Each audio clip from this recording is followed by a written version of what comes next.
Salve, meu amigo, minha amiga, tudo beleza? Professor Pietro aqui e a gente vai começar finalmente o nosso curso de Solidity para quem quer aprender a fazer smart contracts para a plataforma Ethereum ou plataformas compatíveis com a tal da Ethereum Virtual Machine.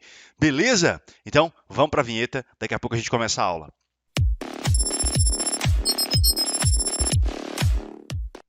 Para você que é novo ou nova no canal, fica o convite, por gentileza, já se inscreva aqui, ativando o sininho para receber as notificações de novas aulas que a gente publica aqui com frequência, beleza? E por gentileza também, para ajudar meu trabalho, se possível, deixa o like aqui, não custa nada, é só um cliquezinho, você ajuda demais o meu trabalho dando esse like, fechou? Então, vamos lá, sem mais delongas, para a nossa primeiríssima aula do curso de Solidity Ethereum. Vamos lá então, meus amigos e minhas amigas. Show de bola. Olha só o que a gente vai ver nessa primeira aula. A gente vai falar um pouquinho aqui da Ethereum Virtual Machine, ok? A gente vai ver o que ela é e o que ela não é, tá bom? E a gente fala um pouquinho aqui de diagramas, de como a gente pode entender como os estados da máquina virtual global, que é a EVM, eles se comportam, como são as transações de estado e quais são as instruções de máquina da EVM. Se você é uma pessoa que é de fora da engenharia da computação, da ciência da computação, do TI, da programação, fique tranquilo, fique tranquila. Eu prometo não carregar demais aqui nesse curso, ok? Prometo não tentar ser muito prolixo e também prometo não pegar demais pesado aqui em conceitos muito técnicos. Eu quero que pessoas leigas tenham condições de entender isso aqui, mas eu não tenho como não falar de Ethereum Virtual Machine, de EVM, beleza? Então tenha paciência, você vai aprender alguma coisa nova aqui nessa aula hoje. Vem comigo então. Ethereum Virtual Machine, olha só como o Ethereum executa programas em Solidity, beleza? Como que essa blockchain permite que smart contracts sejam executados no topo da camada da blockchain ali. Beleza? Veja bem, gente, o Ethereum, né, ele é um software, né? Como todo software, ele pode ter bugs. Isso aqui é um dos principais riscos que a gente tem quando a gente está lidando com criptoativos. Criptoativo é software, gente, e software está sujeito a bugs. Mas quando a gente tem bugs, geralmente, se tiver uma comunidade ativa de desenvolvedores, esses bugs serão corrigidos em atualizações, beleza? Mas essas atualizações vão gerar novas versões que podem ser ou não compatíveis umas com as outras, né? Pode ser que uma versão mais nova em algum momento seja incompatível com versões anteriores, aí dependendo do que for atualizado, seja a EVM, seja o compilador, seja a linguagem em si, seja o client, enfim, tá? Se você, inclusive, não tem muita noção de Ethereum de forma básica, recomendo, faça o curso de Ethereum para leigos que está aqui no canal também. Vou deixar na descrição do vídeo a playlist desse curso de Ethereum para leigos, tá? Antes de você perseguir esse curso aqui de Solidity, vale a pena você pensar em fazer esse outro curso, que ele é um curso mais básico, ele é um curso que vai te ajudar a entender em linhas gerais o que é o Ethereum e o que dá para fazer com ele. Bom, o Ethereum também, gente, ele é open source, né? E aí, com isso, você fomenta debates, você cria uma comunidade de indivíduos engajados em melhorar, em discutir os possíveis futuros dessa tecnologia, ok? Mas, quando a gente está falando de smart contracts, quando a gente está falando de programar uma blockchain, a gente não vai fugir de linguagens de programação. E toda linguagem de programação tem uma sintaxe. O que é a sintaxe? O sintaxe, né? O que é isso aqui? Isso aqui são as regras de pontuação, são as regras de escrita de alguma linguagem, né? O português tem a sintaxe dele, o inglês tem a sintaxe dele, linguagem de programação tem sintaxe também. Então, aonde vai ponto e vírgula, aonde eu abro chave, fecho chave, qual palavra é comando reservado, qual palavra é tipo de dados, enfim. Tá? Isso é a sintaxe. Temos também aí, quando se fala de linguagem de programação, a tal da semântica. Né? Então, a semântica é o sentido que a gente dá para aquele programa, ok? Para o que a gente escreveu na hora de programar o smart contract. Então, a sintaxe é a regra, ou seja, o que eu tenho que colocar em qual lugar para produzir uma semântica que faça sentido, que tenha lógica no momento de executar o nosso smart contract. Então, a semântica é a lógica propriamente dita. A semântica é o que dá sentido ao nosso programa, ao nosso smart contract, tá? E tudo isso vai ser executado em um sistema de runtime. E é aqui, basicamente, é aqui que a Ethereum Virtual Machine se encontra, ok? O tal do runtime, é o tempo de execução. A execução do código, a execução das instruções do nosso programa, do nosso smart contract. Beleza? Falando um pouquinho mais então da Ethereum Virtual Machine. Provavelmente você já ouviu falar aí de máquinas virtuais como VMware e VirtualBox. Se você nunca ouviu falar, eu te explico, né? Então pensa aqui em um ambiente Linux ou em um ambiente Mac, né? Você tem um Mac, você tem um Linux, só que você precisa rodar um software que só funciona no Windows. O que geralmente se faz nesses momentos? Você instala uma máquina virtual no seu Linux ou no seu Mac, e nessa máquina virtual você instala o Windows, ou seja, imagina que você tem aqui, ó, né, uma máquina aqui, ó, uma máquina física que é um Linux, tá? Vou escrever bonitinho aqui, ó, com L maiúsculo, né? Linux, tá? Ou um Mac, que seja, enfim, tá? E aí você precisa rodar um programa Windows. Aqui dentro você pode instalar uma máquina virtual, como a VMware, como a VirtualBox, ok? E aqui você instalaria um sistema operacional Windows, ou seja, você tem um sistema operacional dentro do outro, né? Então, a ideia aqui é justamente você fazer com que o software ele execute dentro do seu Linux, dentro do seu Mac, só que um software que precisaria ser para Windows. Ou seja, você faz um inception de sistemas operacionais aqui, né? Enfim, você tem basicamente uma máquina virtual, né? Então, a Ethereum Virtual Machine tem a ver com isso? Até tem, mas vamos tirar um pouco o foco, tá, de máquina virtual Ethereum com uma VMware da vida, com um Linux, com um VirtualBox da vida, tá? A gente tem que pensar na Ethereum Virtual Machine como se fosse aqui uma espécie de computador global, ok? Um computador global que ele existe via software, ele existe virtualmente em cima dos nós da rede Ethereum. Então é como se a gente instalasse um software, cada um que tem um nó da rede Ethereum, instala o software na sua máquina, e aí todo mundo que roda esse software tem nesse software uma máquina virtual que permite que os smart contracts sejam executados, né? Então a Ethereum Virtual Machine, a gente tem que pensar nela da seguinte forma.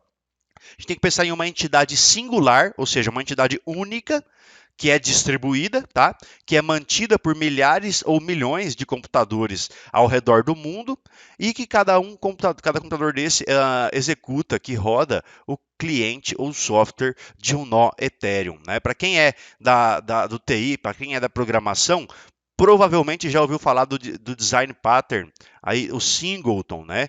Ou seja, é uma espécie de singleton global, perdão. Se você nunca ouviu falar de singleton, isso aqui é basicamente um padrão de projeto que nos permite criar uma e uma única instância de um determinado conceito, objeto, enfim, ok? É como se a gente tivesse, gente, um computador global distribuído, um único grande computador global e distribuído. Essa é a noção de Ethereum Virtual Machine. Tem a ver com VirtualBox? Tem a ver com VMware? Até tem. São máquinas virtuais da mesma forma. Só que a ideia aqui é que a gente tenha esse computador global distribuído, tá? O propósito aqui da nossa EVM é manter uma máquina de estados contínua e ininterrupta e imutável, ok? Então, o que é máquina de estados? É uma máquina, é um dispositivo que guarda informações, que guarda um estado, né? Estado e informações a gente pode entender como a mesma coisa. O conjunto de informações em um dado momento pode ser considerado um estado. A partir do momento que eu forço algumas transições de informação, ou seja, eu mudo informações de um ponto para o outro, eu estou mudando de estado. Essa é a ideia. Maravilha? Todas as contas de pessoas convencionais e também contas de smart contracts vivem aqui. Lembre-se do seguinte, ó, conta de pessoa e conta de smart contract são, no fim das contas, endereços públicos, tá? na nossa blockchain, ok? Ou seja, tanto gente, pessoa, quanto smart contract tem um endereço público, tem uma conta para que a gente possa interagir com a rede Ethereum. Maravilha? Lembre-se disso. Bom, no frigir dos ovos, a Ethereum Virtual Machine é essa máquina de estados que interpreta e executa código, né? Ela é o interpretador de código. Beleza? Então, olha só, se a gente olhasse aqui para a arquitetura de blockchains, na camada mais baixa nós temos as transações e os blocos, na camada intermediária nós temos o consenso que opera sobre aqui esses blocos e essas transações, validando ou rejeitando transações, beleza? E no topo disso vem a bendita da EVM. Então a EVM, gente, ela está justamente em cima do consenso para poder permitir que a gente execute os nossos smart contracts, ok? Então é a camada de computação. E de forma transversal nós temos aqui a comunidade de pessoas, a governança, os desenvolvedores, os usuários, os eventuais validadores, mineradores ou o que quer que seja aí nesse caso, tá bom? Show de bola. Então a Smart Contract, a EVM, ela vai estar aqui na camada de computação da nossa arquitetura de blockchains, na verdade, aqui, tá beleza? Então, vamos dar sequência aqui, olha só. Se você é uma pessoa que não vem da computação, nesse momento, respira fundo e tenta acompanhar meu raciocínio aqui, tá? Isso aqui tem muito a ver, gente, para quem é da computação, isso aqui tem a ver com arquitetura e organização de computadores misturado com sistemas operacionais. Para quem não é da computação, vem aqui que eu vou tentar te mostrar via bloquinhos, via essa ilustração aqui, o que a gente pode entender disso tudo. Então, veja, a Ethereum Virtual Machine, ela organiza estados, as transações ou transições entre esses estados através de instruções de máquina. O que significa isso? Ó, deixa eu até mudar a cor aqui do meu ponteiro. Então, veja, o código do meu smart contract, as instruções que a máquina vai executar, né, o meu smart contract, vai ficar aqui na memória ROM, que é imutável, ok? Ela é imutável, ou seja, uma vez que o smart contract foi para a blockchain e uma vez que ele vai ser executado, ele é carregado aqui para essa memória imutável que a gente chama de ROM virtual, tá? O código do smart contract está aqui. Beleza. Aí, olha só, eu tenho uma espécie de disco rígido aqui, é como se eu tivesse um HD virtual ou um SSD, o que quer que seja, tá? Virtual. Beleza? Eu tenho uma memória interna para guardar valores de variáveis e tal. Isso aqui é como se fosse uma RAM virtual, tá? Isso aqui também é RAM, ok? E a stack aqui que também faria parte da RAM, ok? Só que a memória ela vai ter função de armazenar algumas coisas específicas, enquanto que a stack vai ter outras coisas específicas que ela vai armazenar. Mas no fim das contas, ambas são RAM, certo? E aí, olha só, esse código aqui ele vai sendo geralmente executado linha a linha. Para eu executar linha a linha, eu uso esse pedacinho de memória aqui que a gente chama de Program Counter, é o contador do programa. O Program Counter, ele conta qual é a última linha que a gente vai estar executando aqui, certo? Então imagina que o Program Counter está aqui apontando para essa terceira linha de código, ou seja, significa que a gente está executando essa terceira linha de código, certo? Dentro aqui da ROM tem o código, o Program Counter vai apontar para alguma região da memória do código aqui, e isso vai estar sendo executado pela nossa Ethereum Virtual Machine. E claro, a gente tem aqui uma espécie de memoriazinha específica para guardar quanto gas nós ainda temos para poder gastar, já que tudo que a gente faz, ou quase tudo que a gente faz na Ethereum Virtual Machine tem um custo em Ether, que é medido em gas, né? Então lembra que o gas ele é medido em Ether. Se você não viu o curso, de Ethereum para leigos, lá eu explico justamente o que é o gas, como que a gente pode fazer um cálculo do gas para executar instruções e etc. Mas basicamente, gente, esse aqui seria o diagrama geral da nossa EVM, tá? Indo mais a fundo, ó, você pode inclusive acessar esse link aqui, tá? Esse link aqui, ele tem um tutorial que explica com muito mais detalhes como funciona a EVM. Isso aqui é mais para a galera da ciência da computação mesmo, né? Se você não é da ciência da computação e quer entender isso aqui, fica a minha dica. Antes de cair aqui, tenta estudar um pouco de arquitetura e organização de computadores e sistemas operacionais, beleza? Até quem sabe teoria da computação. Enfim, o buraco aqui, garanto para vocês, ele é um pouquinho mais embaixo, tá? Então, assim, não vou pegar muito pesado nisso, saiba que é possível se aprofundar e esse material aqui é bem bom, tá? Posso deixar esse material também aqui na descrição do vídeo para você acessar. Bom, no frigir dos ovos, olha o que a gente tem aqui, ó. É como se a gente tivesse aqui, ó, o HD, né, o HD virtual, a nossa memória RAM virtual, isso aqui também faria parte da memória RAM, tá? Aqui nós temos a memória ROM, onde está o código do smart contract. Então, o nosso program counter ele vai estar apontando para instruções de máquina da minha ROM, ou seja, as instruções do meu smart contract. Maravilha?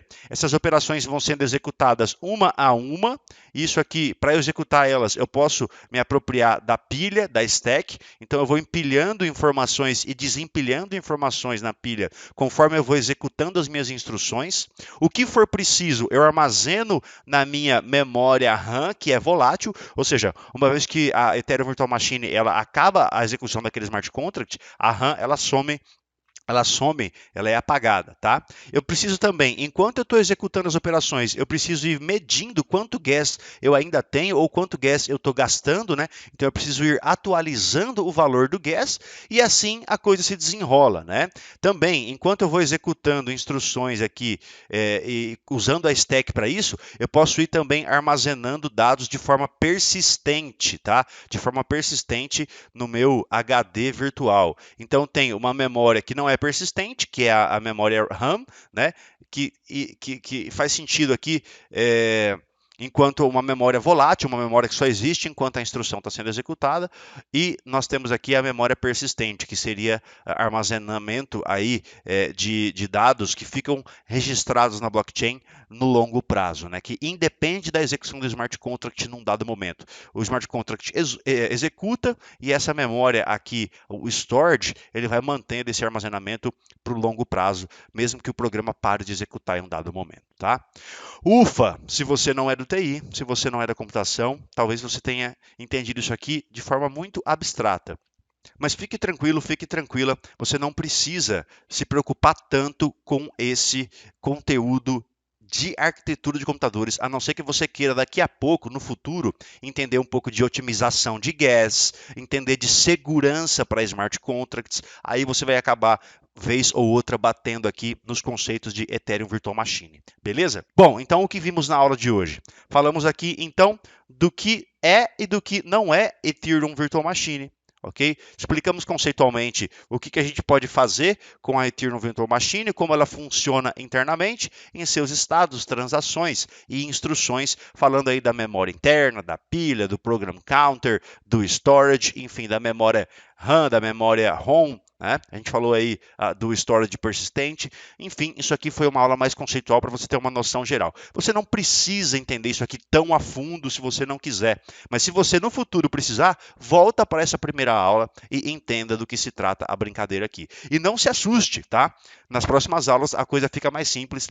A gente fala de código-fonte, a gente fala de coisas mais lógicas e menos abstratas e mais práticas. Maravilha? Então, na próxima aula, a gente vai entrar com a estrutura básica de um código em Solidity.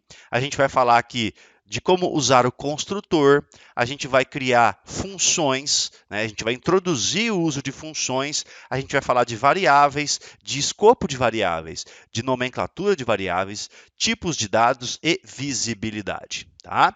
Belezinha?